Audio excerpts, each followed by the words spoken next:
do have a quorum. I will lead us in an invocation. If you desire, pray with me, and I'll ask Commissioner Puryear if he'll lead us in that Pledge of Allegiance after the invocation. Our Heavenly Father, we come before you tonight humbly, seeking your will, seeking your guidance as we enter into this meeting. Father, we thank you for the freedom that we have to come here tonight and conduct business. We thank you for the freedom of this country. And we would like to say a prayer tonight for the 2,400 people that died 80 years ago tomorrow at Pearl Harbor. Those that gave their lives so that we might have freedom to go about our lives as we are here tonight. And we thank you for that privilege. And we pray for those that continue to protect us in other parts of the world. And they're there for freedom, freedom of government, and freedom of religion. Pray these things in your holy name. Amen. Would you please rise and join me in the Pledge of Allegiance? I pledge allegiance to the flag of the United States of America and to the republic for which it stands, one nation, under God, indivisible, with liberty and justice for all.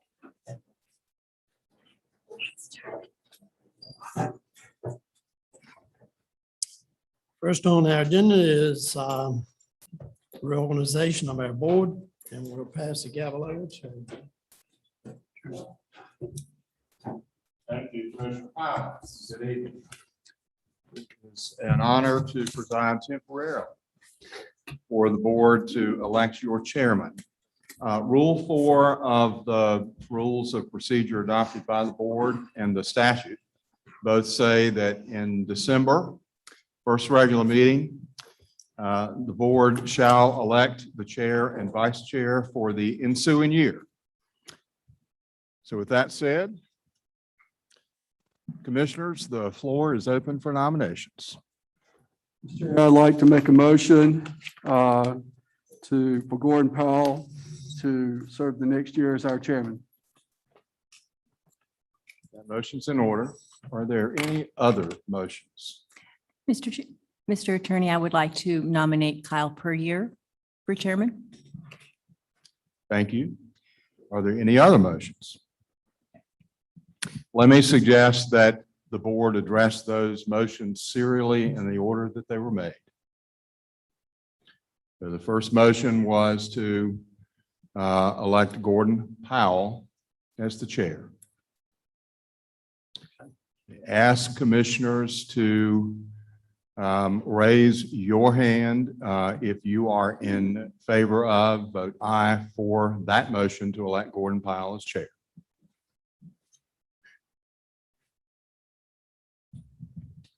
The ayes have it. I believe the other motion is now immaterial. Thank you. Congratulations, Mr. Chairman. Thank you, and thank you, board, for your confidence in me, and I'll try to do my best to lead this board with dignity and respect and civility as we go about county business. So the next item of business there would be the election of vice chair. And at this time, we will say the floor is open for nominations for vice chair.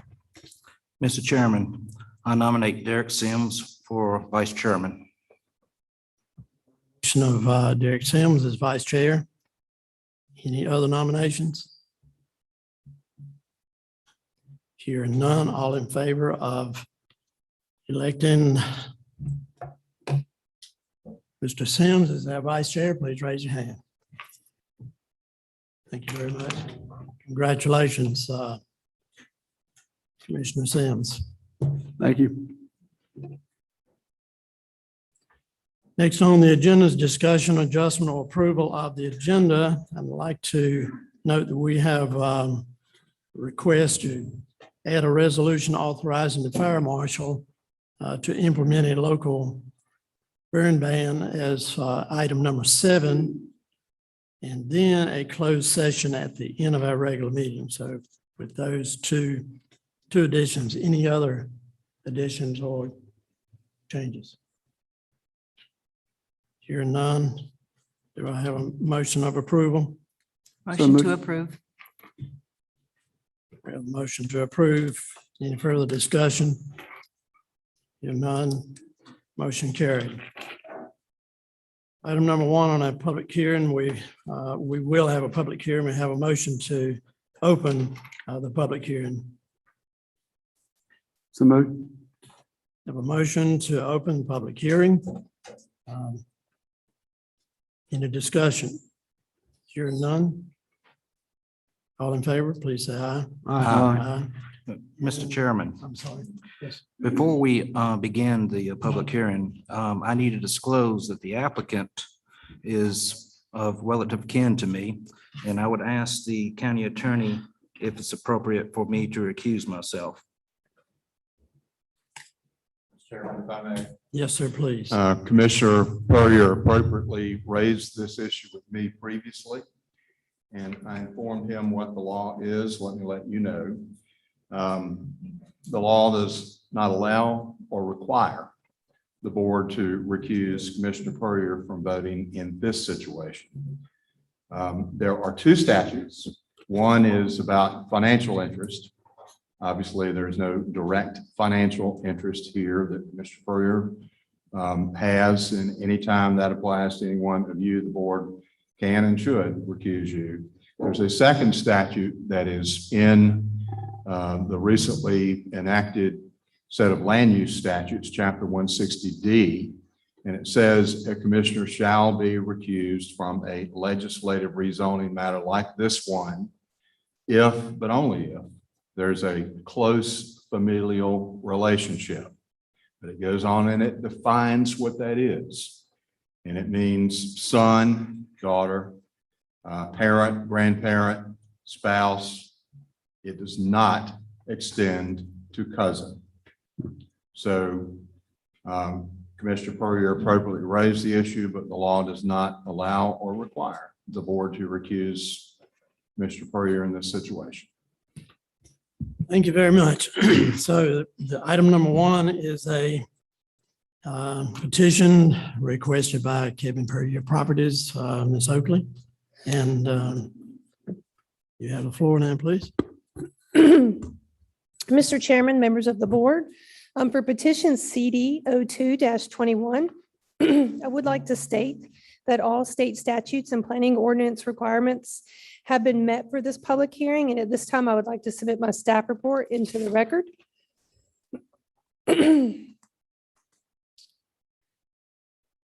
So before we get into the requests, I want to talk just a little bit about the property. The aerial of the property is on the map in front of you or behind you. So the property is currently vacant and contains woodlands. It's outlined in that teal color. To the west of the property, which this is kind of a zoomed in map there, but to the west of the property, you have Duke Energy property, which contains several buildings and structures, landfill, coal ash ponds. That property is split zoned between R residential and GI, general industrial.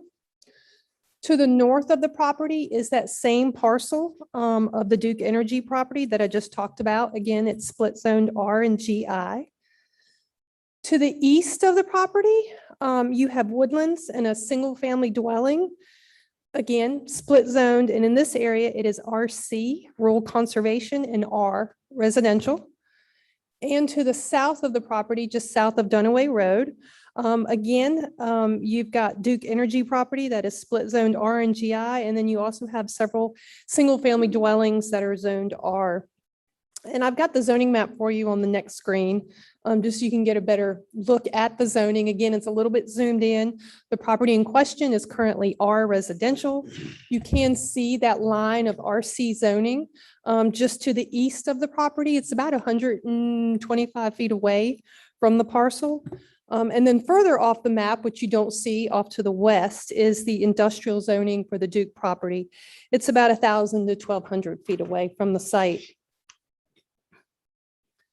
So the applicant is here before you tonight requesting a conditional district rezoning of his property from R residential to CDRC, which is conditional district rural conservation. And in order to develop approximately 3 acres out of the 36-acre site for an equipment storage and service area for the coal ash pond that is located on the adjoining parcel to the west on that Duke Energy property. The project will consist of, and it's kind of hard to see on this teeny tiny screen, well, on large screen, but teeny tiny building. It will consist of a 50 by 60 shop building, along with an associated area for equipment laydown and storage for unloading and loading of those vehicles. The building in question will be used for maintenance of vehicles and heavy equipment that is associated with the Duke Energy parcel to the west. There will also be a 36 by 55 office trailer, which is kind of on the southern portion right there, and 42 parking spaces. Access to the site, if you can see, it's coming in from the west. It's via a proposed 60-foot wide access easement that's located on the Duke Energy parcel. And the applicant is requesting to utilize gravel for both the access road and the parking spaces. The applicant is proposing to clear a little bit over 5 acres. And on the site plan in your packet, you can probably see the tree line along Dunaway Road and it extends back here and through here. So they're wanting to keep the existing trees that are out there and not disturb that heavily forested line along Dunaway. And they're proposing to clear just this area for their site. There is a blue line stream on the property just beyond that. And they're not proposing to disturb any portion of that stream. The applicant has also depicted a proposed well site and a site for a sanitary storage tank, which is a holding tank. I will state that the applicant has not yet submitted an application to the Environmental Health Department, so that will need to be handled separately. The property is located in the Roanoke watershed, therefore not subject to any watershed restrictions, and the property does not lie within a 100-year special flood hazard area. So I have 2 future land use maps on the screen in front of you. And I maybe shouldn't have put them both up there. I know the planning board, it was a little bit confusing. So the one on the left is from the 2001 version of the comprehensive land use plan. And it was what was in place when this project was submitted. The one on the right is the new one that was just adopted a few weeks ago by the board. But again, when this project was submitted, this is the one that was currently in place. The one on the left identifies the site as rural residential with poor soils.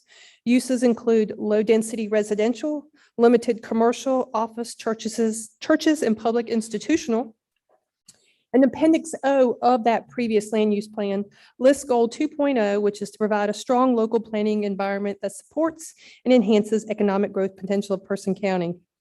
I will say that the current one that we have in place identifies the site as rural, and uses in the new one include residential, neighborhood scale, commercial, agricultural, and ag-related uses.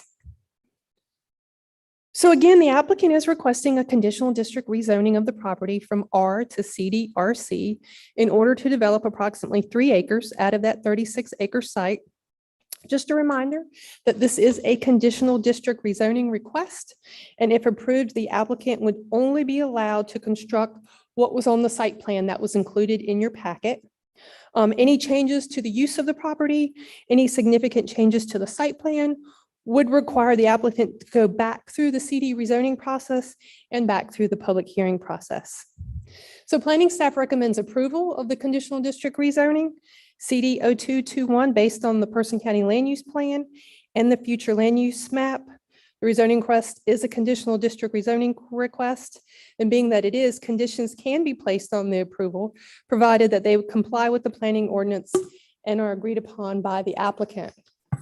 At the planning board meeting on November the 9th, the board voted unanimously 5-0 to recommend approval of CD 02-21 and included the reasonableness and consistency statement that I have on the next screen for you. The board is required to make a motion and include a reasonableness and consistency statement. And the planning board did utilize the one that was provided by staff, and that the request is consistent with the Person County Land Use Plan, future planning goals of the county, is reasonable, and then the public interest is that it meets the goals of the Person County Land Use Plan, specifically Goal 2.0. If you have any questions of me at this time, I will be happy to answer them. The property owner, I believe, is here with his team. That was at the planning board meeting, so I'm sure they would like to get up and answer any questions also. Any questions of Lori? Chairman Powell, I Yes, do sir. have a couple of questions. By my word of mouth, we'll call it, and what I've been hearing through the rumor mill, we're looking at a 10-year excavation owned all this cash, old coal ash. What will be the general purpose of the structure and the site after this is completed? And that would be a great question for the applicant. They did not include a time frame in this approval. For example, they didn't ask for a 10-year approval period. So that would be a question that I would turn over to the applicant. Because if you approve this, as I said, it is specifically for this use in this site plan. So if the use were to terminate in 10 years, then if they wanted to reuse the site for something else, it would have to come back through the process. But I'm sure the applicant might be able to give you a better answer to what they prepared to do. Well, that was going to be my question too, Charlie. So at the end of the lifespan of this proposed project, if they change the use of it, they have to get, no matter what it is, they have to get another approval because this is limited to a specific use only. Specific use with a specific site plan, yes. Thank you. Second question. You just answered it by telling me to have to be come back before us again, so there is no second question. Thank you. Anyone else? Okay, thank you, Ms. Oakley. Okay. So at this time, we'll take public comments on this matter. Madam Clerk, do we have, Yes, sir. We have 5 individuals signed up to speak for this public hearing. We have 4 individuals to speak in favor of and 1 individual to speak in opposition to. okay. Let's try to keep our comments there to about 2 minutes per person, if you don't mind. Who's the first one? All right, the first individual is Mr. Walter Cates of Roxborough. Thank you, Commissioners. I believe with the presentation that was presented, there's very little left for me to say. And the questions of council with regard to future use, I believe have been answered. They would have to come back to council in order to utilize it. This use is about as good of a plan as can be utilized to fix a problem. You're going to be accessing the property off of Duke property, not off the public way. And it's going to be buffered to protect surrounding owners. It's well away from any other properties that will be having any adverse effect from this.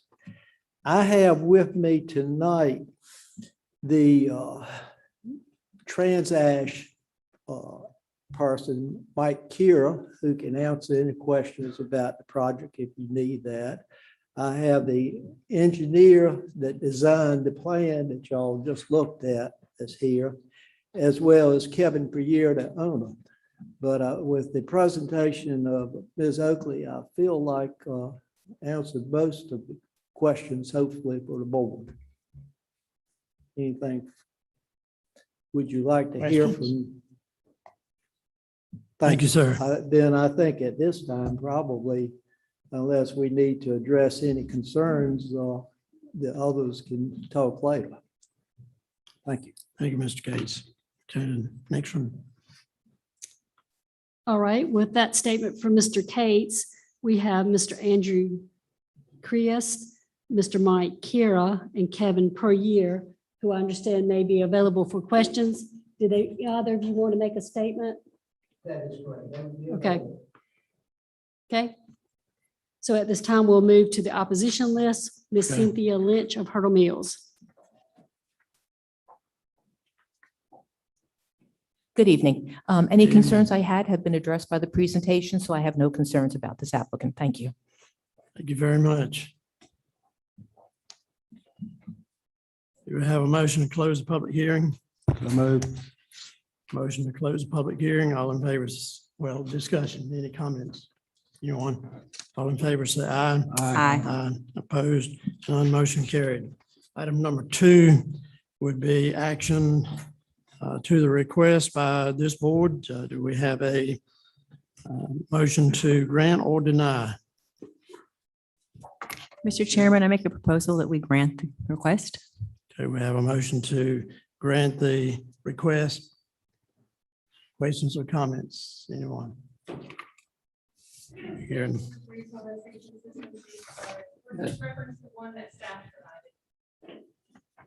Do you want that repeated in full or just, okay? So make a motion to accept the proposal and the findings of fact as presented by the Board of Planning.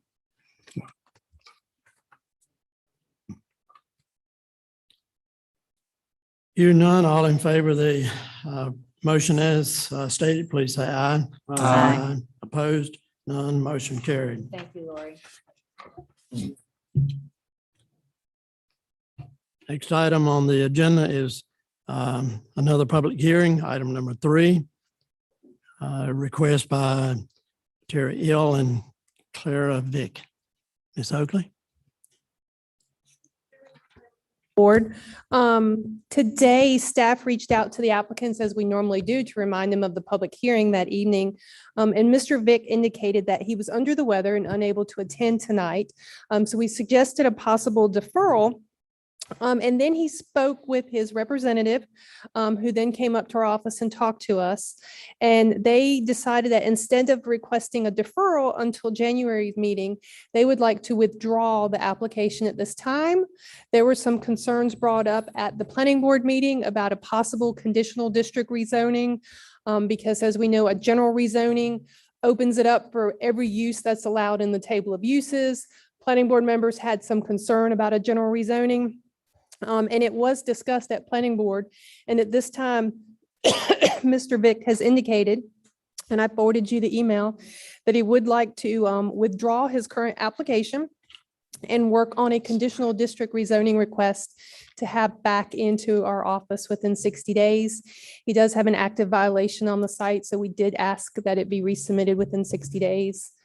And he has agreed to that. And again, I have included that email in your packet. Thank you. Further comments? Okay, so that one is withdrawn, so that eliminates item number 4. Okay.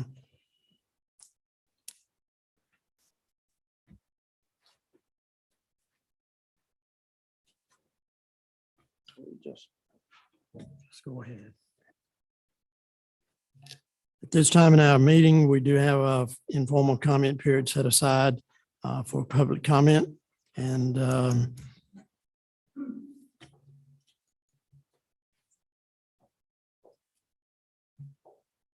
so, Madam Clerk, do we have citizens signed up to speak, please? Yes, sir.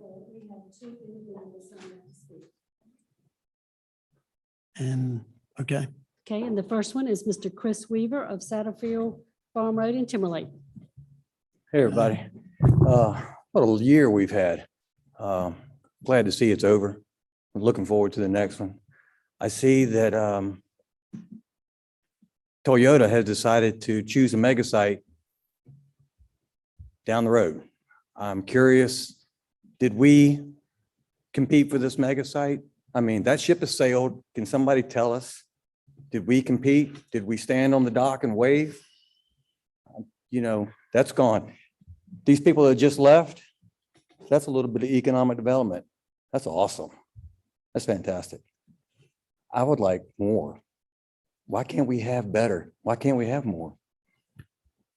I wish somebody would tell us what we're doing with our mega site, because right now, there's only a swimming pool up there with a plastic swimming pool that says Person County Mega Site up there.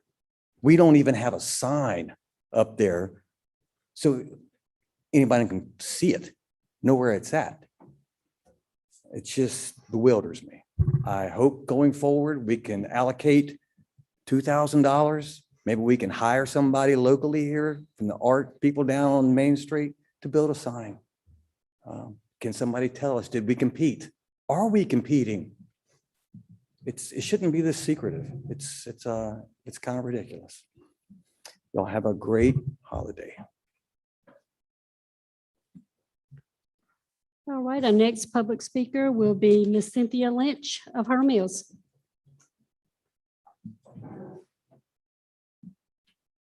I would like to thank Commissioner Gentry for her work with the Economic Development Task Force, and I'd like to thank the gentleman who served on that task force. I watched much of the video of their meetings. It was clear that they took their assignment seriously.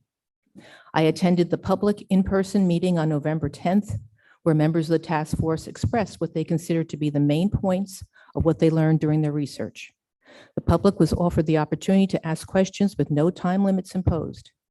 Several questions were asked, and I believe the meeting was concluded with people satisfied that they understood the process and the conclusions of the task force.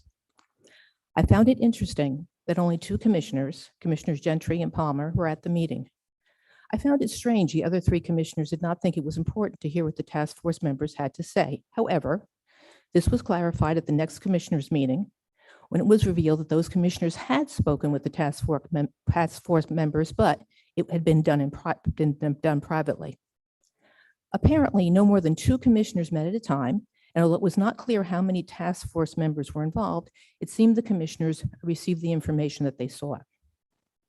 Now, I don't know how the task force members felt about this, but if I had been on a task force, I would be annoyed if after spending many hours in those meetings, I was then expected to answer questions, probably the same questions, multiple times in private meetings. Presumably the same information that everyone in the public had the opportunity to hear. As a member of the public, I was very pleased with that meeting on November 10th. It was the kind of meeting I would expect from people who are working for the best interests of Person County and have nothing to hide. But it made me wonder, why did some commissioners feel the need to meet with task force members in private? Yes, I am feeling suspicious because that is how I feel when people act suspiciously.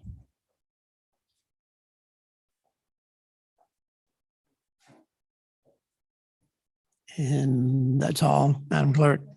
Item number 5 on the agenda is to approve the consent agenda as presented. Any adjustments or changes there?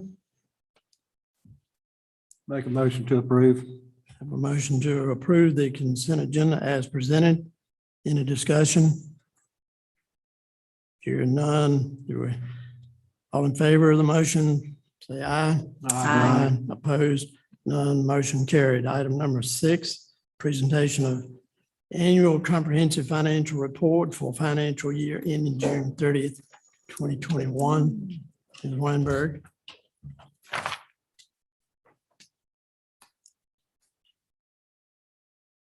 Good evening, Commissioners.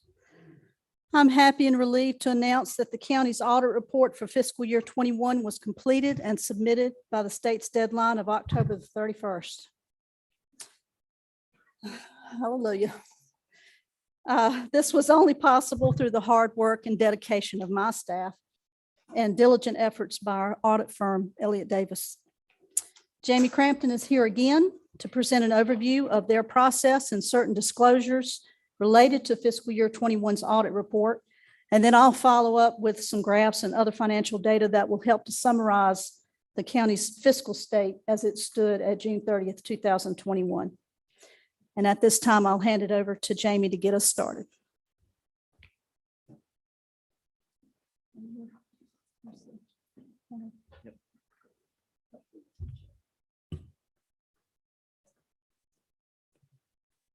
Thank you all. Thanks for having me again. I wanted to start by saying I was here September 20th to present the fiscal year 2020 financial statements and auditor communications. And I just say that this is probably the quickest turnaround I've ever had as far as presenting one year's financial statements and then coming back to present the next. So it's just a credit to Amy and her staff to have come through on the other side of this cyber incident that caused so much data loss. And I just really appreciate everything that they've done. So I have a fairly similar presentation to the one I gave a couple of months ago. So I'm going to go through it at a high level. Please stop me if you have any questions, and I can answer any at the end as well. So the purpose of this presentation is to go through the required auditor communications, the audit reports, and the findings from the audit. I just wanted to just from the top say that all of the audit reports this year received an unmodified opinion, which is the overall goal for any company or organization that is undergoing an audit. So that's you know, the key to any audit. As auditors, we have a certain amount of required communications that we need to go through with you, the Board of Commissioners, the individuals that are charged with governing an organization.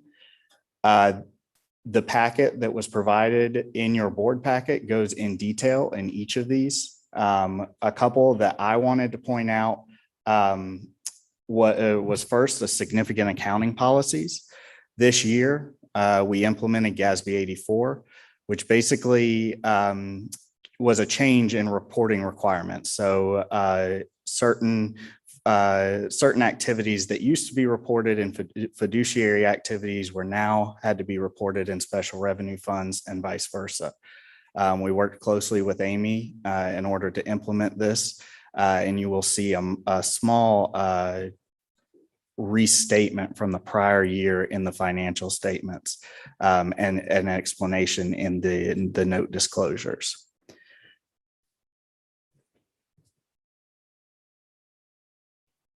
And then the last item on this list is unrecorded and corrected misstatements. So throughout the audit process, we identify misstatements or unrecorded journal entries. In some cases, those items raise to the level of materiality. In some cases, they do not. So when an item is material, we correct that misstatement. There were some journal entries that were made. I would say that those journal entries that were made were standard journal entries for us to make in North Carolina. There are certain entries that are simply made at the auditor level instead of at the finance office level.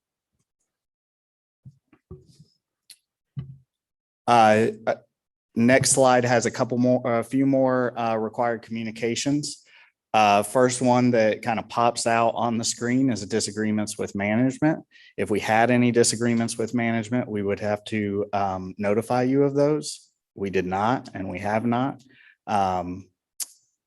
Significant issues discussed with management. We did issue a management letter that is part of the communication document that was provided to you.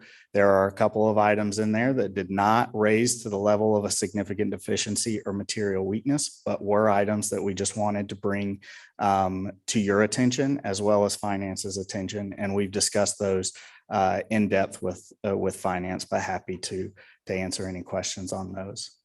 Difficulties encountered in performing the audit. We did not encounter any difficulties. It was obviously an interesting year, but nothing reportable. Significant deficiencies and material weaknesses. There were no significant deficiencies or material weaknesses in relation to the financial statements. There was one significant deficiency in relation to a federal program, and I'll go in more in depth on that in a moment. So the audit results, you will see in the ACFR that was provided, the set of financial statements, that there are 4 reports. The first report is the report on the financial statements. As I said, this was an unmodified opinion. The purpose of this report is to issue our opinion on whether the financial statements are materially in conformity with United States GAAP, generally accepted accounting principles. as well as obtaining reasonable assurance that there are no material misstatements. Not absolute assurance, but reasonable assurance. The second audit report that you will see, it's further in the back in the compliance section, is the report on internal controls and compliance. As part of our audit, we consider the internal controls as well as the compliance with applicable standards. We do not issue an opinion on those internal controls or compliance with all standards, but if we were to discover any deficiencies or non-compliance, we would report those in this letter as well as in a finding to the financial statements, which there were none. The last two reports are your reports on compliance with major programs, federal and state, a letter for each. We do issue an opinion on compliance of major federal programs as well as major state programs. The county complied in all material respects with major programs, and one deficiency was identified. As I said, we did find a federal, a finding over federal awards that came in the Medicaid program and was just simply a documentation item. There were no question costs, and DSS was able, with each of these findings, to provide a additional information that ensured that there were no ineligible individuals receiving benefits. So just wanted to point out that DSS, from last year to have a modified opinion on Medicaid and to come out with, I believe it was 9 instances out of the 93 that we tested, was a great turnaround, and they've worked really hard over there. I know that they take each and every one personally, and they looked into each one and were actually able to point out a few that we removed from our finding. So just wanted to give them an applause for their recovery from the cyber incident as well.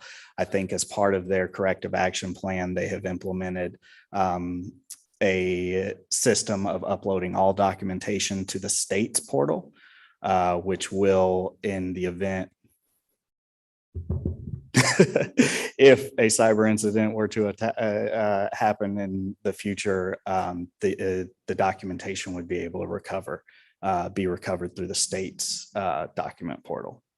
So with that, I just thank you guys for the opportunity to work with the county again and open it up for any questions.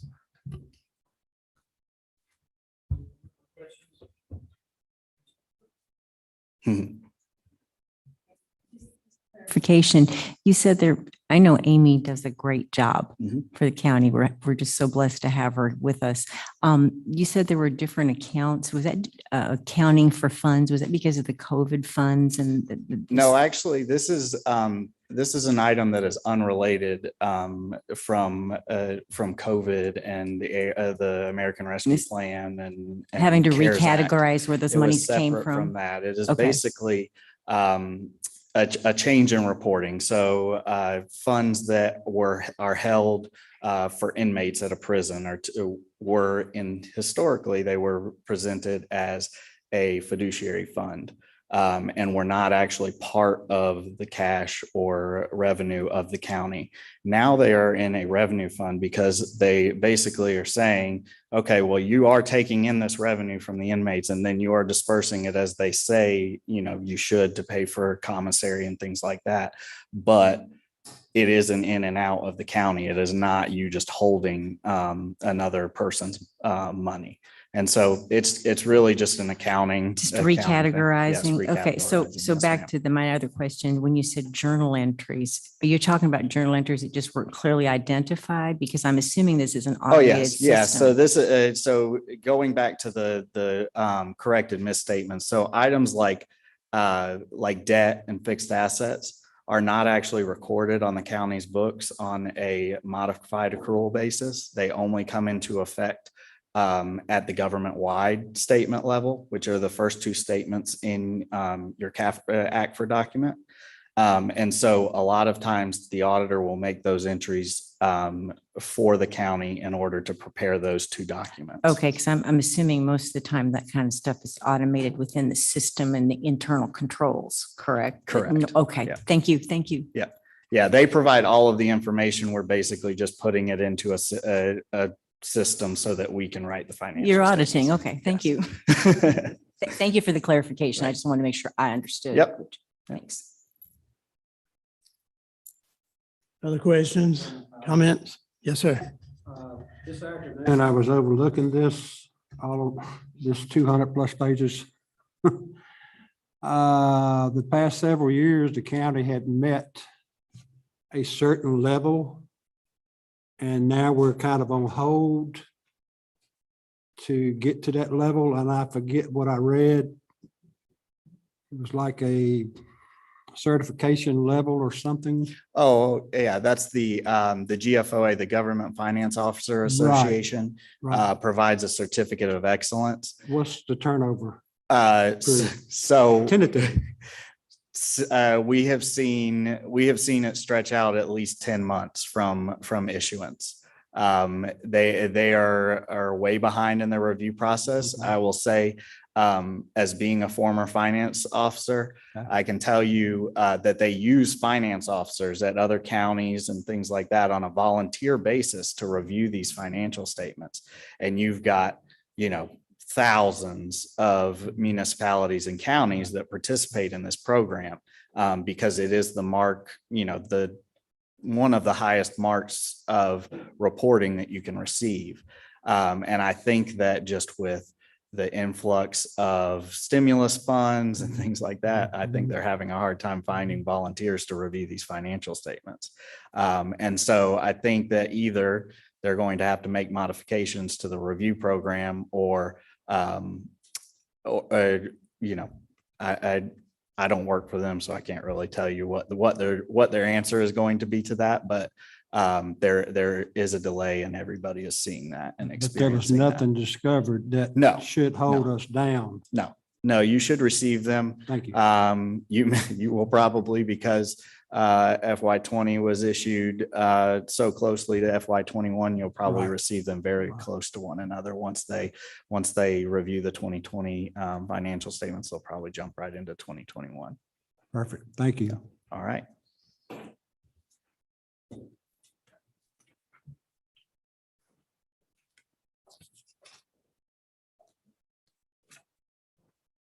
Thank you, Jamie. Let's see if I can get mine up here. Okay.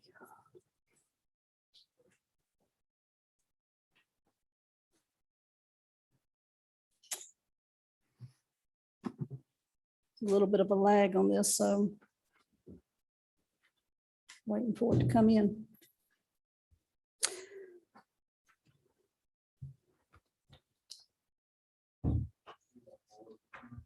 Yeah, if you don't mind. Thank you. Well, through the efforts of many, we successfully received an unmodified opinion from our audit firm ending June 30th, 2021.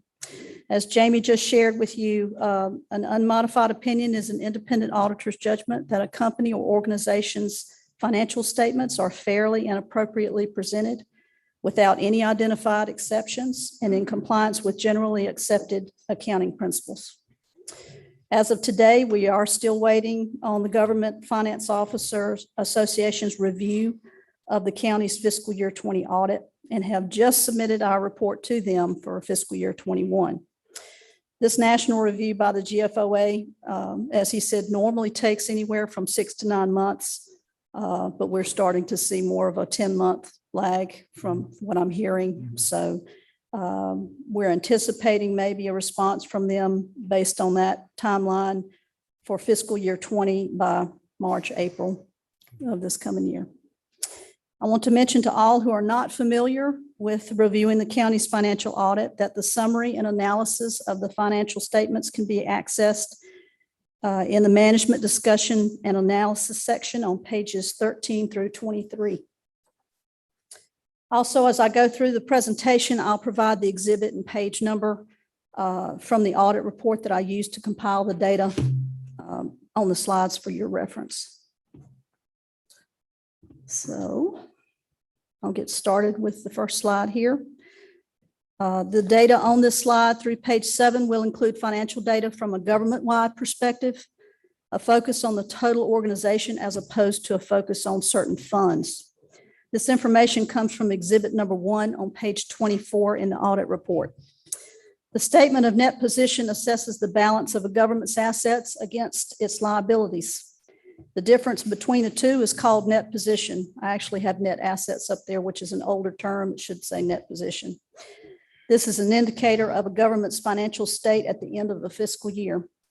If we compare fiscal year 21 to fiscal year 20, Person County's total net position increased by $791,492.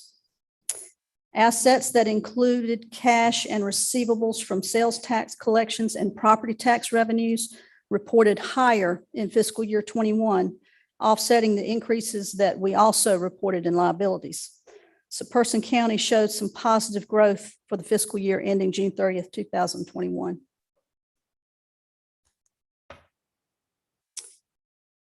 There we go. The statement of activities is like a traditional income statement. It's fairly straightforward and lists the revenues and expenses of the government. In exhibit number 2 on pages 25 and 26 in the audit, it shows the net variance between revenues and expenses by function. As you can see, the activity increased in both revenues and expenditures between the 2 fiscal years, mostly a result from higher service demands during the pandemic. For fiscal year 21, the increase in revenues was larger than the increase in expenditures, generating a favorable surplus in the county's net position.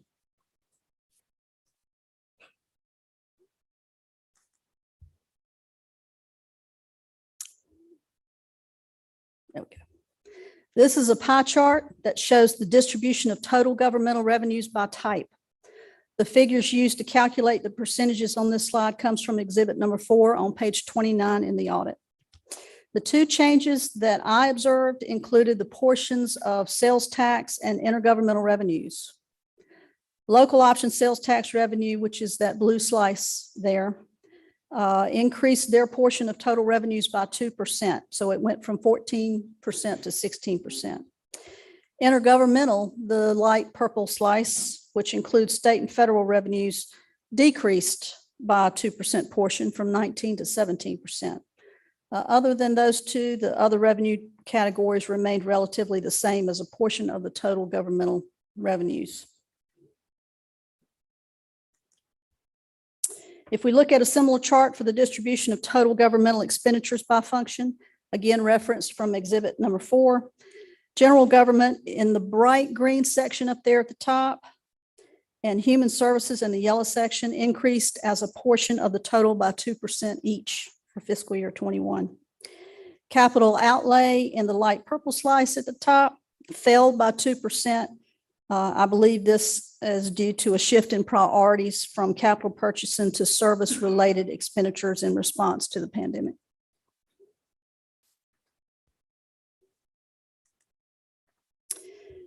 This is a bar chart showing the increase in fund balance over all governmental funds by more than $2.2 million. This information also comes from exhibit number 4 in the audit. Approximately $1.5 million of this increase is reported in special revenue funds, specifically in the Economic Catalyst Fund and the new Capital Investment Fund, both of which received large transfers from the general fund in fiscal year 21. The remaining $700,000 increase in fund balance is reported in the general fund, primarily due to the large increase in sales tax revenues. Before I proceed with slides that are more specific to the general fund, are there any questions so far? All righty. Okay, let's look at how the general fund fared in fiscal year 21.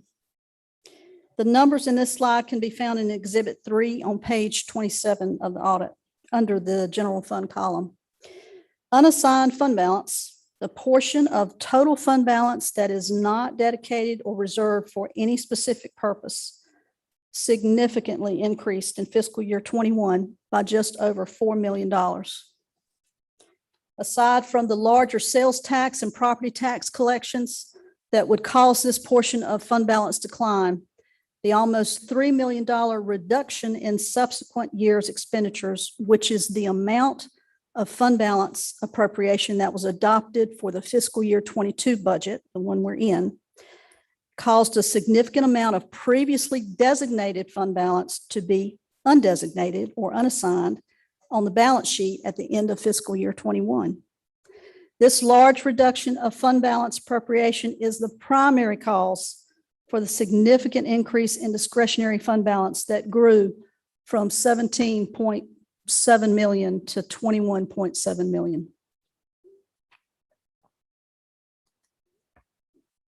In terms of how this equates to a percentage increase when calculated as a portion of expenditures and outgoing transfers in the general fund, the percentage increases by 4.6% from 30.8% in fiscal year 20 to 35.4% in fiscal year 21. Again, since there was no need to reserve as much fund balance to balance the budget for fiscal year 22, it caused the county's reported unassigned fund balance at the end of fiscal year 21 to report a large increase. Any questions on the fund balance results?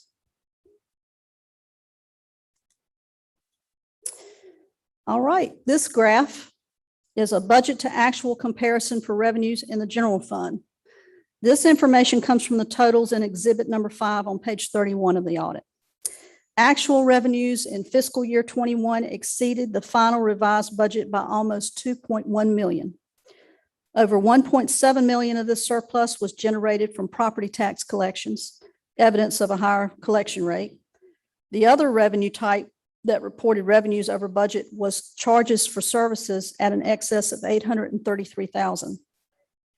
Charges for services included EMS fees, where we recorded a significant amount of receivables at June 30th, a result of the higher service delivery trend during the past year from the pandemic, as well as host fees, which were collected in excess of budget due to the renegotiation of the landfill contract.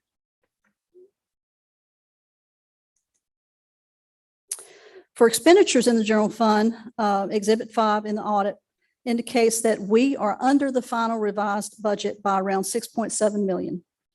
The largest variance is reported in the human services function for almost 2.5 million. This is not unusual for DSS and health due to the timing of when state and federal program expenditures are recognized, and is actually less than the 2.8 million variance reported for human services in fiscal year 20.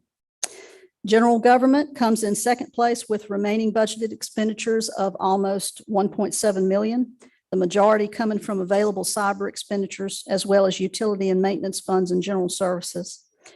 Public safety reports the third highest surplus of available funds for approximately 1.3 million from vacated position and benefit costs.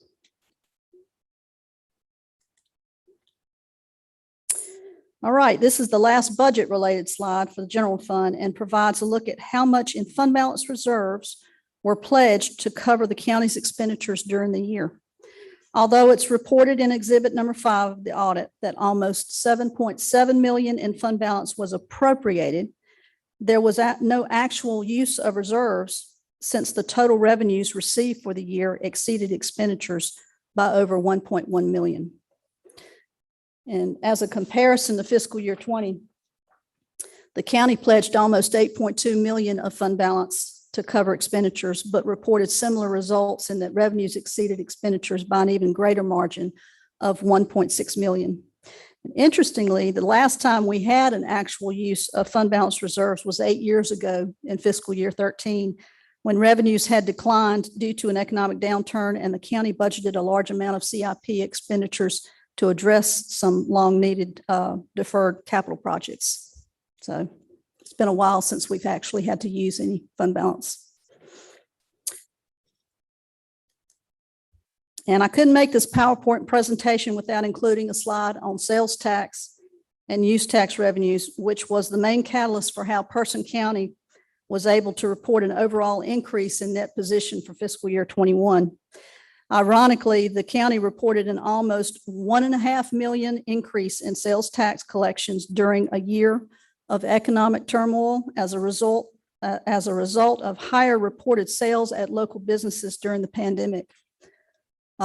This was just unexpected, is just a weird turn of events, but sales tax just came in like a bomb. I mean, it was really a lifesaver for our and the main reason we were able to report a net surplus. Is any of this online related, shopping online related, other than, can you target what percentage of that might be? I cannot, because the state does their own distribution method, and how they calculate that is, it's nobody understands how the state does this distribution of funds.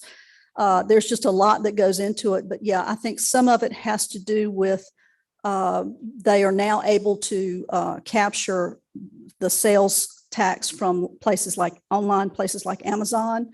When they changed that a couple of years ago, it's really had an impact this past year because, as we all know, a lot of sales occurred online because people weren't comfortable with getting out. So I do believe that some of that has to do with why we generated such a surplus this past year. Yeah, I think my husband discovered Amazon. We're probably supporting the county. Yeah, pretty much. Yeah. Partially a legal answer to that. Okay. In my previous life for years, state and local government organizations discussed this online or remote sales tax issue nonstop with members of Congress, and there were lawsuits about it. About 2 years ago, the United States Supreme Court finally decided the case and overruled some old cases and cleared the way for states and local governments to collect that online sales tax. That has significantly increased the pot, and it is somewhat a mystery about the distribution to counties and municipalities, but clearly that issue got resolved and in a way that does get the taxes collected that are owed on those online purchases. And it was, and the timing could not have been better. Could not have been better. And we are continuing to see that come in very strongly. So we should have another year, just as much, if not more, than what we just saw for fiscal year 21. These last two slides are related to the property tax revenues, which can be referenced in Exhibit G2 on page 114 in the audit. Adjusted tax levy increased by around $573,000 for fiscal year 21, from $33.7 million to $34.3 million.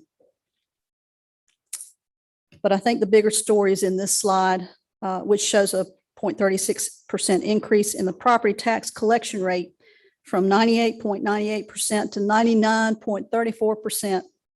A big accomplishment by our tax assessor and his staff to be able to achieve a tax collection rate at this level. And that concludes my presentation, and I'll be glad to entertain any questions.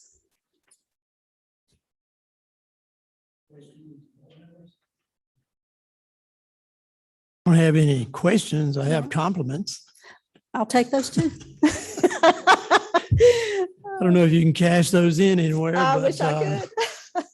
But Amy, it is a really compliment to you and your staff for what you do to keep us financially sound in the county, and to hear the report that we just heard from the auditor, and just kudos to you and your group, and keep up the good work. I will pass that on, and I appreciate the comment. Thank you very much. The county is in a very strong financial position. You should be very proud of this audit. We've done a lot of great work over the years. Thank you to Amy. I'd also like to mention that Amy has been down of positions. So she's had a vacancy this entire time. So she has done above and beyond what any of us would expect her to do. So thank you, Amy, and thank your team. She has an amazing team in place. But thank you for all the hard work that you've put in. It definitely shows. And I'm very proud of where the county is financially. Thank you. Thank you very much. Item number 7 on the agenda. I'm sorry. moves. Yes. Traditionally, the appropriate motion is to accept the reports of the independent auditor and the county finance director. Right. Okay, do we have a motion to that effect, anyone? So moved. Discussion? Hearing none, I have a motion to approve. Already made a motion. He made a motion already. Yeah, I said to approve the motion, board members. You want to vote on Are you calling for a vote? it? Yes. Oh, I'm Yes. sorry. Aye. Okay, yes, Yes. yes. All right. Any opposed? I hope not. Thank you, Alden. Very good, very good. Now, item number 7 on the agenda is a resolution authorizing fire marshal to implement the local burn ban. Ms. Kathy? Good evening. Good evening. You do have a resolution at your places for consideration tonight. For some background information, on November 29th, the North Carolina Forest Service issued a statewide burn ban due to increased fire risk due to the climate conditions, lack of rain and wind. So this implemented a ban on all open burning in excess of 100 feet from an occupied dwelling and canceled all burning permits. And that ban is still in effect. It has been widely publicized. County fire departments have been responding to several grass fires each day over the last week or so. This is up from maybe 0 or 1 per day under normal conditions. So residents are aware of the danger and the ban and are reporting fires at a higher rate. So they are getting the attention that they need. Under this ban, open burning includes burning leaves, branches, or other plant material. And in all cases, burning trash, lumber, tires, newspapers, plastics, or other non-vegetative material is illegal. Local government agencies have jurisdiction over open burning within 100 feet of an occupied dwelling. So the North Carolina Forest Service has asked county fire marshals to implement local burn bans so that fires can be extinguished within the 100 feet of an occupied dwelling. So to align with the state burn ban, the local burn ban would prohibit campfires, fire pits, outdoor fireplaces, burn barrels, which are considered open burning under the state's definition for their ban. Charcoal and gas grills would be exempt from the ban. So those would still be allowed within 100 feet of dwellings. So let's see, this would apply to all unincorporated areas of Person County. Within the city limits, they would need to issue their own local ban. We do have fines in our fee schedule for complaint investigations for illegal open burning. Residential first offense is $50, second offense is $100. The local ban would be used as an educational tool, and it would enable the local fire departments and the Forest Service personnel to extinguish fires within 100 feet of a dwelling. And the fire marshal's office would be authorized to issue a fine for illegal open burning in violation of the ban. So if the resolution is approved, it does give this authority to the fire marshal. So with the current vacancy in the fire marshal position, the deputy fire marshal would be authorized to issue a local ban and could do so tomorrow to align with the state ban and enable a greater enforcement effort by both the North Carolina Forest Service and our local fire departments. And this resolution would give that authority to the fire marshal in the future as well to be able to issue a ban under certain circumstances. Are there any questions? But I think we talked about it before, but the time frame on this ban, it can be lifted. I'm assuming after we have major rain and we have, right now we have dry conditions, but that can change once we have our water levels are up, and I think people will be able then to burn if they want to burn their leaves or something like that, I guess, right down the road. Yes, that is correct. The resolution does include language towards the end about how it can be the ban can be taken away in the same way or repealed in the same way that it's implemented. So that would be up to the fire marshal to do that. And I would imagine that we would follow the lead of the state in their decision to remove the statewide ban. We would consider the local conditions and follow suit if we had also improved here.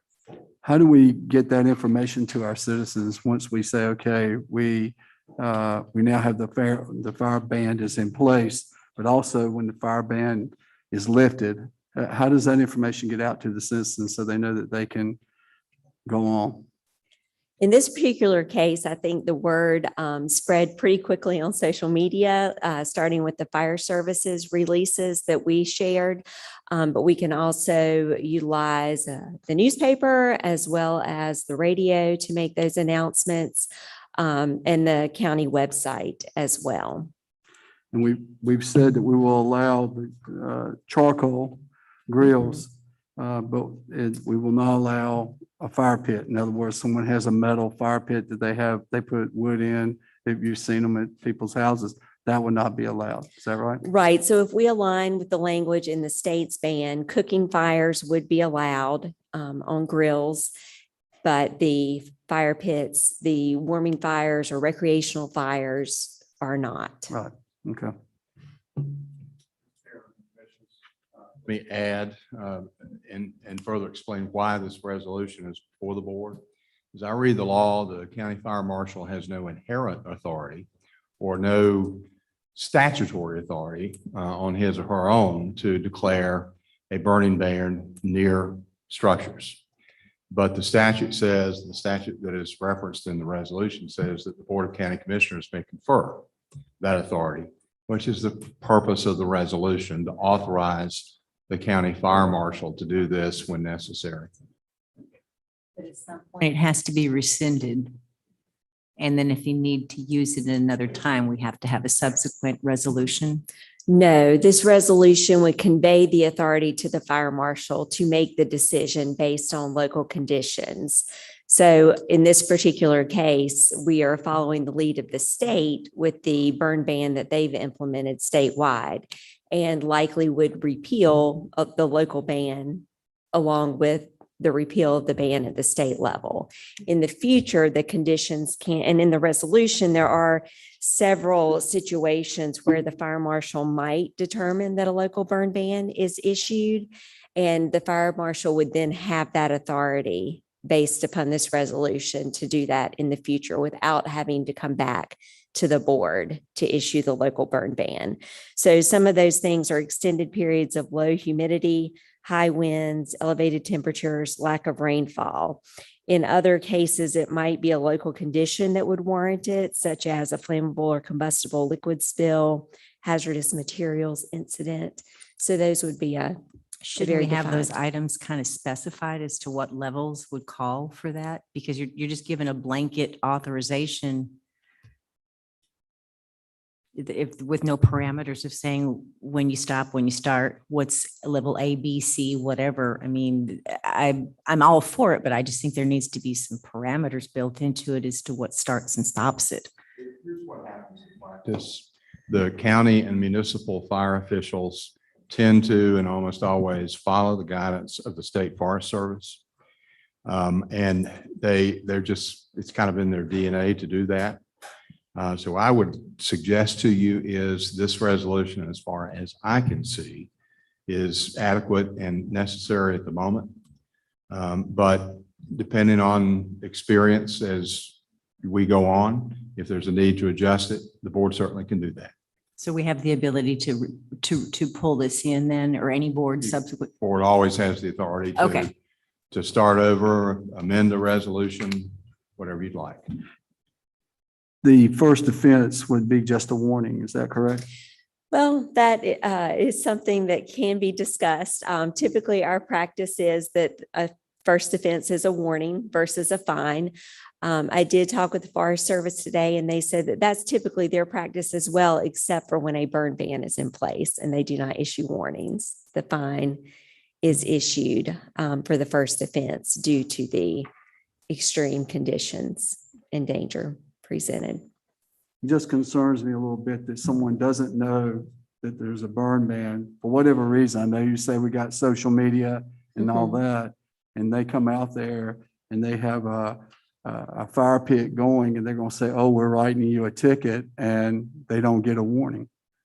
It's a little bit concerning to me that we should at least give the citizens a warning.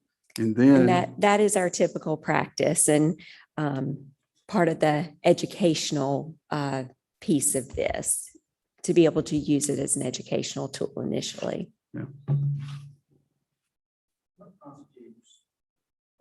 A fire, let's say a fire pit, but some fire pits are used by propane to fuel the fire. Is that under this, does that prohibit? Well, looking at the way the Forest Service is defining it, they are saying the use of recreational fires, bonfires, and outdoor fireplaces. I would take that to mean open flame, All right. propane as well. All right, so I've got a tall heater, lights up at the top. Right. It's a fire used by propane. Is that, and I'm keeping my carports, which is within 100 feet of my house, a structure, is that going to be banned? Or I if don't know or- the answer to well, that that's- specific I mean, example. That's the reason I think we just need to ask that. Right. Well, I think what citizens need to do is just consult with the fire marshal or the deputy fire marshal in this case, and understand, make sure they understand what the rules are and they comply with them. We're getting into a dangerous situation. I think we've all read about the huge fire at Pilot Mountain, not so far west of here recently. So we see the danger. And there are some examples of counties instituting a local ban and applying that to charcoal and gas grills as well. So we would not go beyond the language in the state ban, and we can clarify certain examples before we do our public education effort. Chairman Powell, I'd like to follow up with Derek, Commissioner Sims. I've been a lifelong resident here. I only found out 2 years ago that you couldn't even burn leaves without a permit. When did we implement this law? Has it really? That's what I'm getting at. That's exactly what I'm getting at. People still burn trash. Exactly. We have to depend on the public to some extent to use their common sense and to research. I mean, read the paper. Volunteer fire departments, I assume, would in their districts would try to get that information out. Maybe I'm sorry? put out leaflets indoors. Whatever. I mean, whatever they decide they want to do. I Well, don't know. I think this is a good, This is good case dangerous. in point where we should have a public information officer in the county to Okay. address these types of things. I really think it's necessary that somebody focus on getting information out. Most other counties do it. Most other sheriff's departments do it. I think we'd be remiss if we don't get on board and start doing that, because it's up to us to we get can the do that. information out. Part of another subject, but Well, we do have that So- position posted, so we are moving in that direction. Yeah. Just Yes. saying a statement of support. Thank you. How many other counties have adopted a resolution such as this? I don't have an exact number. I just did some research, Googling, and saw Orange County, Catawba County. I don't. What we have seen is that a good number of local fire marshals have issued the burning ban. So we assume that they did that with authority that their Board of County Commissioners gave them.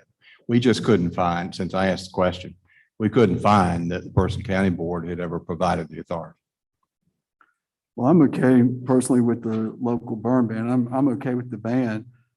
I just think we should give a warning first time offense if someone has done something. I can see someone not knowing and they're sitting there and got their gas heater going, like their carport, and someone comes up and is going to write you a ticket for that or a citation. But I think we should at least give an individual warning and then then you slap them with a fine if that's what you need to do. That's just my thing. I understand we do need to do something because we're in a serious situation.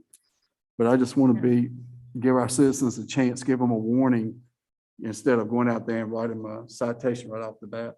Can we add that? Can we adjust the resolution or the language that says, because I agree with Commissioner Sims, that we give a warning first and then a fine? Yeah. And that is our practice under our complaint investigations. Okay, so but is It's it in writing, incorporated with this then we with know this it's in resolution? writing. Not To specifically. to incorporate that so the resolution carries that same first warning before a fine? Because it's gonna happen. Right, Yes. It's just and that gonna can be part of what the fire marshal issues, the statement that the fire marshal issues.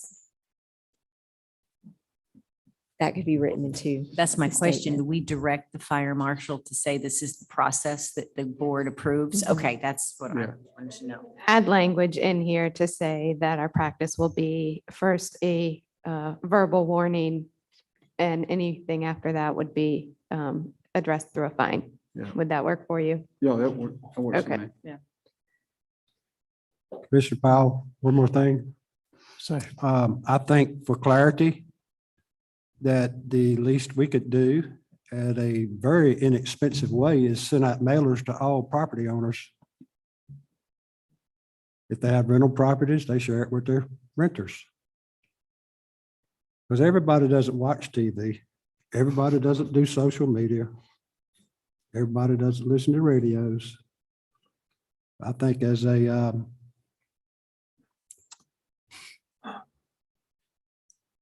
better approach would be to send out mailers from the fire marshal to every property owner within this county. That's just my immediate thought. what's the possibility there and who would be responsible? If we'd like the fire marshal to do a public mailing as part of their educational campaign, I can certainly look into the cost and timing of that. Would take some time to pull that together. You know, we send out tax cards. It'd be very easy to add something on, to our annual mailing that we do, but Right. to do a special, Add it as time would allows. that suffice? Yeah. So that comes out, with the tax bill. Mhm. We could definitely do that, but in terms Yeah, of It's notifying coming up very about, soon. Yeah, okay, that's right. in terms of notifying about this, Go ahead and implement and then add that too. How about if the ban is still in effect at the time that we are administrating the tax collection bills to go out? Mhm. It to be Yeah, yeah. included, but Yeah. I think the time we're that's gonna talking take and next the year. cost factor, we'll probably have a hard rain and this thing will be over with by the time that happens. You reckon? Yeah. We've had the hardest rain was back in August. Well, one can be optimistic. Commissioner. Yep, hope so. Mr. Chair, I think we do need to implement this as quick as we can and go Absolutely. ahead and get it going. As I said, my only suggestion is that the first offense is a warning. And I do think we need to go ahead and get it going if we can. So I don't know if we have to vote on that now and make it for the Yeah, we resolution so do. we can get it And- going. or Yes. what? Manager will take care of the language there. Yeah. To add that into it. So a motion to adopt the resolution with an additional statement about the practice being to first issue a verbal warning for first offense. Mr. Chairman, I'll make that motion. let me read a proposed amendment and see if it meets your needs. And if so, there could be a motion to amend the resolution and then adopt it as amended. So what I wrote quickly, as my pen was running out of ink, was a number 5. The fire marshal's office shall issue a warning citation for a first offense before issuing a citation to be enforced with civil penalties or other remedies for subsequent violations. Is that Yes, sufficient for you? that'd be my motion. Motion is to move to amend the resolution to add that language. That's my motion to amend the resolution. Okay, we have a motion. Any further discussion? I'm sorry to interrupt, but I have to say one more thing, Chairman Powell. A $50 fine after a person has burnt down a $200,000 home is not much of a penalty. To further complicate this, let me point out that the General Assembly just changed the law about Okay. the remedies for enforcement of local ordinances. So I'm soon going to be coming back to you all to have that discussion Thank you. about potentially amending county ordinances to conform to the statutory changes. Thank you. Clarification. Any other discussion on the motion? Hearing none, all in favor as the motion is presented and amended, all in favor say aye. Aye. Opposed, none, motion carried. Thank you. You had no clue this was going to be the hot topic for the night. No fun included. Right. Okay, moving on on our agenda. One thing here before we do get away, I would like to say Merry Christmas and Happy Holidays to all the citizens of Person County, our county staff, and all the employees that have done a good job for us this year, but we won't meet again until 2022. So I wanted to say that. And in regards to current public comments, and we've heard about a significant economic development in North Carolina, which is good for North Carolina, and what's good for North Carolina is good for Person County. But those comments, Manager York, could you maybe express any comments there that you may have received or heard factually from battery manufacturers or anything along that line that Sure. would be? I think we've all heard requests for public records stating that there have been discussions with battery manufacturers, specifically Volvo. I think I've responded to at least 3 public records requests over the last several months for our economic development directors, emails, texts. I'm not sure what is being sought. We have not found any records to substantiate some of the claims that we're hearing. We are happy to do an investigation of matters if there is some proof that can be produced to show that our economic development director has dropped a ball or has not returned a phone call. But we've continued to hear allegations about her performance, and I don't have the proof that is being stated out on social media. So we welcome the opportunity to respond to that in a formal way if there is such documentation that you would like me to address. I would be happy to do that. Until that proof is brought, it is at this point feels like false claims against her. And we are confident that we do respond to every project inquiry that comes to Person County. So I wanted to say Thank that. you, Manager York. And I would like to say as well, there have been many accusations regarding these companies that was just spoken of in the mega site level at the EDC director, Manager York, and this board through social media and during the public comment time at board meetings by a certain group of citizens. So much so that I, as chairman of the board, saw fit to research and now defend county operations. As you've just heard, Manager York has no such emails or correspondences from the purported entities mentioned. We have, although, found several questionable inquiries from people who claim to have companies that want to relocate here, but none have proven to have any validity, and frankly, appear to be attempts to discredit the EDC director.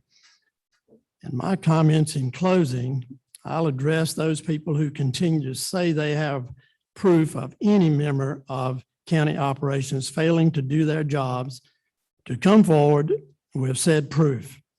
While I will defend county operations when inaccurate statements are being made, I also hold myself accountable for any inaction and will vigorously investigate any such impropriety. Thank you. And that concludes my comments. Manager York? Yes, I wanted to make a public announcement that the county government operations are closed on December 31st. It is a Friday. It is a holiday for us. And that is a very popular time for our residents to pay their taxes in person.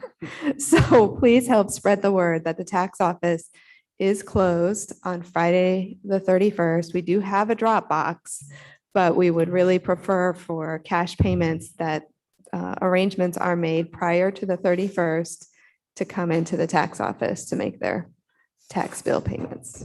Thank you. Chairman, I would add to that by law, that is not the last day that citizens may pay their taxes without interest. The General Assembly will recognize that New Year's office closing problem many years ago. I think the date is either January 5th or 6th. I don't remember which. But it may help to understand that. Thank you for that clarification. Vice Chairman Sims? Thank you, Commissioner.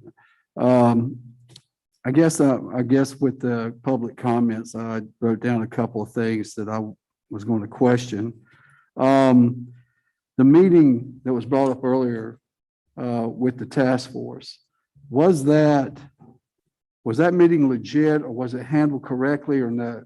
I thought I remember hearing that it wasn't. And I just need to know, as far as calling the meeting and having us meet. And that's my question to you. I thought I heard something about that when you were talking last meeting, but was I wrong or no? No, you're correct. To have such a meeting called officially, it has to go through the board chair or a majority of board members and a vote. And there was I used the word press release. Was that the right terminology that was sent to the board clerk? And so therefore, there was no official meeting between the two boards. I think I can probably clarify it because I sent out 2 emails requesting the Board of Commissioners to choose dates because the task force members requested a meeting with all the commissioners. I got no response from 3 of the board members. So I sent out a press release saying the only available times that we could possibly have such a meeting were on this and such date because of the timeline. I checked with Brenda. It had to come, any kind of special meeting would have had to come from a majority of the board or from the chairman. Since we got no response from any of that, the task force set up their own meeting and invited the public and the commissioners, anybody who wanted to show up. So the task force called their own meeting. And it was not an official board meeting. Correct. Thank you. And that was one of the points I wanted to make. It was not an official meeting. Second is that It was not an official board of commission. No, it was not. Let me talk. It was not. I want to clarify. It was not. Are you going to let me talk? I need to clarify. It was an official board of commissioners meeting with the task force meeting. I have the floor. I appreciate it. You can certainly talk after I talk. I have no problem with that. Thank you. So going back to the meeting, there was 2 things I wanted to mention. First of all, I personally had a business meeting in my company on the day of the meeting. And I called the county office and said, if I get out of that meeting and I can get out of it, can I go to that meeting? And I was told I did not give 48-hour notice and we would have had 3 county commissioners there. So that takes care of, that's one avenue. The other avenue that was in question is that I wanted to meet with specific members of the task force. And I did meet with them. And so not trying to, I feel like talking to them one-on-one was a lot better than talking in a group. And that's my personal opinion. And that's the reason why I did what I did. So I just want to get the people who've got allegations and things flying around understand what was going on with this meeting. So anyway, and whether it answers anybody's questions or squashes any of the concerns they have, I just wanted to bring that up. Now, if you want something comment No. on that? Feel free. All right, you all finished? No, not done yet. I'm gonna give her opportunity to talk about that if she wanted. Thank you. So I would like to say on a positive note, this past Thursday, we had the Jingle on Main. Great opportunity, great time. We were not able to do that last year. We had a good turnout and it was a very festive event. And I'm looking forward to us doing that another next year, same time, Jingle on Main. And the other thing I'd like to let everyone know is we have the Christmas parade coming up December 11th at 2 p.m. And I hope everybody will come out and watch the dancers, the bands, and the floats. So thank you. That's all I got. Thank you, sir. Commissioner Gentry? I just would like to clarify, I think the point that the task force request was they wanted to have an open and transparent meeting. The fact that board members wanted to meet individually just smacks of, let's do it behind closed doors. Let's not do it in public. And I think we were trying to get away from that perception that's been going on so long, is that we don't meet in public. We don't talk about things publicly. We do it behind closed doors, 1-on-1 or 2-on-1. And I think that was the whole purpose, because that was a request from the members of your task force. And they were generous enough to give up their time. And they were generous enough to even speak to you personally because they thought it was important. But I don't understand why we are spending so much time worried about processes and efforts when we ought to be focused on outcomes. And I agree with you, except it was brought up in public comment and I wanted to address it. Thank you. Commissioner Palmer? Absolutely. I would like to commend the whole governmental staff down to the lawnmower cutters, leaf blowers, the maintenance guys, that man sitting back there, Ray, for all our administration officials that handle all this business, us for sacrificing of our time to help this county move forward. I'm pleased to be on this team. So I got 3 more years to work with you guys, and we're going to get some places. Commissioner Perrier? Nothing to report, Mr. Chairman. The task force thought this was behind us, but I will say that I was approached by a task force member to meet privately. I did not approach them. I was approached, and they had sent out an email to their own task force members that wanted to participate in the meeting that me and Commissioner Powell had. So I want to make that very clear that I didn't approach them. They approached me. Thank you. And I would only add to that,